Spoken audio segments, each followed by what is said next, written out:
বেগমপুর নামে একটি ছোট্ট গ্রাম ছিল। সেই গ্রামটি সবুজে ঘেরা, আর সেই গ্রামটিতেই বসবাস করত ছোট্ট ছোট্ট কিছু পরিবার। সেখানে বেশিরভাগ মানুষই চাষাবাদ করে তাদের নিজস্ব জীবিকা নির্বাহ করত, এবং সেখানে প্রত্যেকটা মানুষই খুব আন্তরিকতার সাথে বসবাস করত। না কোনো তাদের মধ্যে বিবাদ ছিল, না তাদের মধ্যে কোনো কোনো ঝামেলা ছিল। খুব সুন্দরভাবে তারা একে অন্যকে সাহায্য করে বসবাস করত। আর সেই গ্রামেই বাস করত অমল আর মিঠু নামে একটা দম্পতি। কি গো, আজ কি রান্না করবে? আজকে কি রান্না করবে, সবকিছু আছে তো? না গো, আজকে তেমন কিছু আর রান্না করব না। তুমি কাজে যাও, কাজ থেকে এলে দেখতে পাবে। অমল কাজের জন্য বেরিয়ে গেল। তার দুটো বলদ নিয়ে সে মাঠে চলে গেল কাজের জন্য।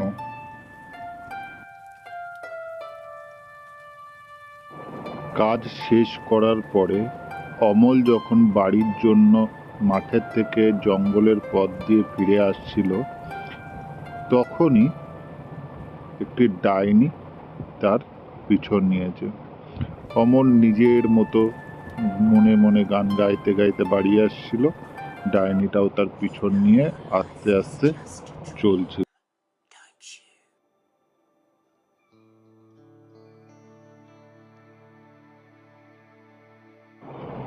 হঠাৎই অমল লক্ষ্য করলো তার পিছনে যেন কে একই সাথে হেঁটে হেঁটে আসছে।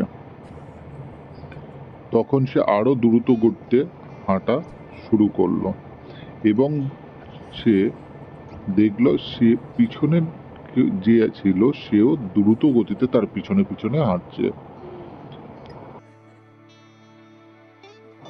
এইভাবে হাঁটতে হাঁটতে অবশেষে অমল বাড়ি ফিরে এলো, এবং বাড়ি ফিরে আসার পরে সে হন্তদন্ত হয়ে সে তার ঘরের দিকে ছুটে গেল। এবং অমল ঠিক করলো বাড়ি গিয়ে তার বউকে সবকিছু বলবে, এবং বউকে সবকিছু সে বলল, এবং বউ শুনে বলল যে যে তার পণ্ডিতের কাছে যাওয়া উচিত। এবং যেমন কাজ তেমনই অমল করলো, করে সে তার বন্ধুদের নিয়ে চলল পণ্ডিতের কাছে। পণ্ডিতের কাছে গিয়ে অমল বলার পরে পণ্ডিত তাকে বলল,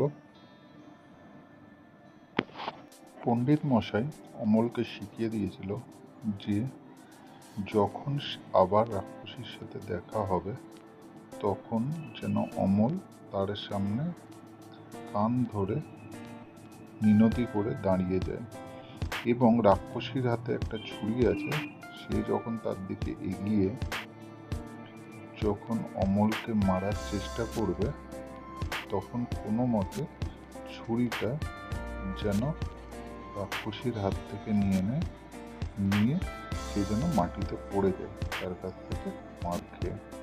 যেমন কথা তেমন কাজ হলো। এরপরে পণ্ডিত নিজে আসলো সেই জায়গায়, সেই জঙ্গলে। আসার পরে ধীরে ধীরে সেই রাক্ষসীকে ডাকলো এবং ধীরে ধীরে এগোতে চলল।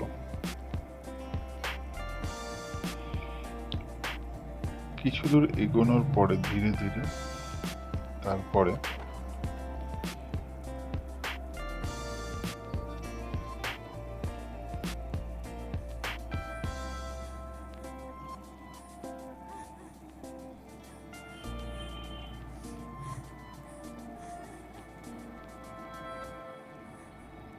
অমলকে সেই পণ্ডিত তার মন্ত্র বলে আবার জাগিয়ে দিল, এবং তার সাথে কথা বলে অমলকে বলল, তুমি বাড়ি চলে যাও।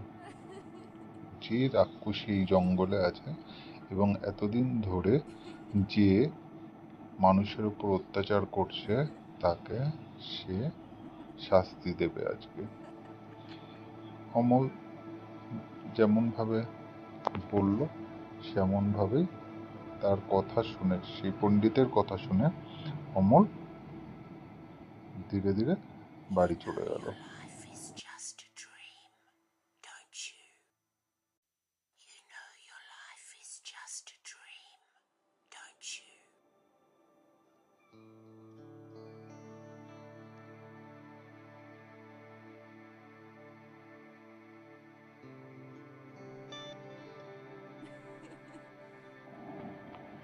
এবার অবশেষে সেই পণ্ডিত যার জন্য অপেক্ষায় ছিল সেই রাক্ষসীর সাথে দেখা হলো।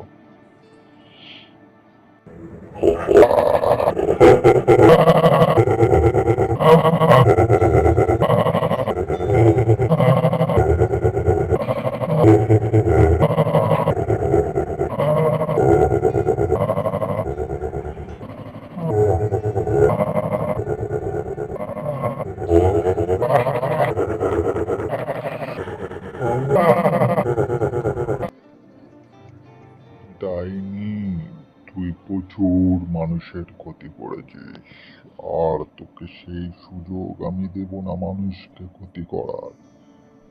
এবার তোকে মরতে হবে, মর তুই এবার, এই নে মর।